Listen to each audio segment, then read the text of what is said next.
What's up? So apparently there's a fucking pyramid bigger than the Pyramid of Giza in Garut.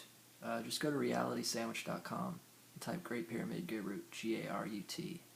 That's like what? Now what I'm wondering is if it corresponds to Karl Monk's discovery of each monument being like a sort of secondary monument to the Great Pyramid of Giza. Like, what's the mathematics behind this Garut pyramid? I think it's interesting about the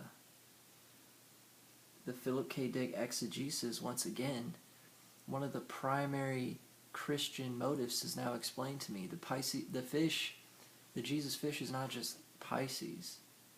What Philip K. Dick believes is that it's time intersecting, because time isn't linear. So if one is curved, that goes to the future, and another timeline is also a curve that goes to the, go forward, and one goes back, or something weird.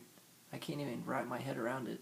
Anyway, the fish might represent those 2 points in times in which Jesus was resurrected, and then Jesus came back again for judgment later on.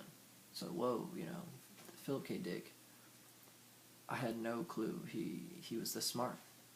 Damn, his moon's in Aquarius and he's a Sagittarius, so that works out a little bit. If we can use hypnotherapy to not only go to our past lives and what I discovered recently, and to also go to heaven, can we use it as well to like go to the past, like literally the past? Can we just watch people build the pyramids? I mean, because the guy in the key said that Whitley Strieber actually fought in the war with Mars involved. We destroyed Mars and Whitley Strieber was there. So if Whitley Strieber did past life regression far back enough, could we see real history? That's a really crazy question. Journey of Souls by Michael Newton has totally changed my life. Heaven is real. Heaven's for real.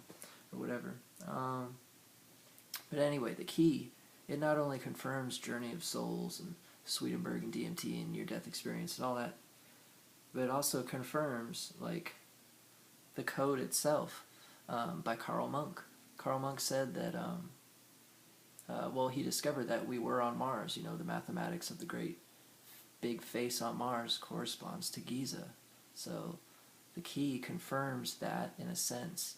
And also,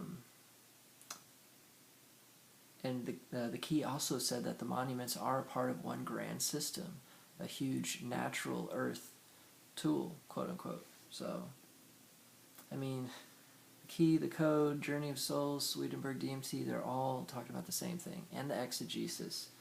Okay, like, it's all unifying, I've been reading a lot, that's why I haven't been posting as many videos.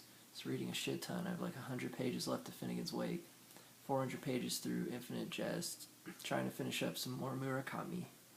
But what's really, really interesting about Infinite Jest is that it was not only written by an Aquarius tiger, like me and William Miller, but in the section where it mentions October 22nd, they had this drink called Millennial Fizzy.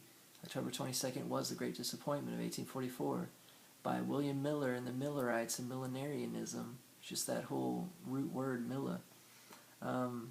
But also, one of the third footnotes in the whole Infinite Jest thing, there's like 400 footnotes.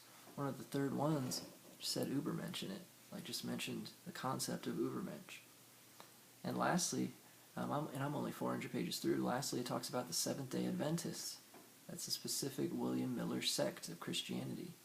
So, it's like James Joyce picked up on the Tupac archetype just living in the air on page 240 of Finnegan's Wake. I think the other Aquarius, David Foster Wallace, subconsciously picked up some shit as well, And by the way, there's these two great free William Miller notebooks. It's Evidence for the Scripture of the Second Coming, and some other thing. But yeah, just go to bn.com, William Miller, and search by price.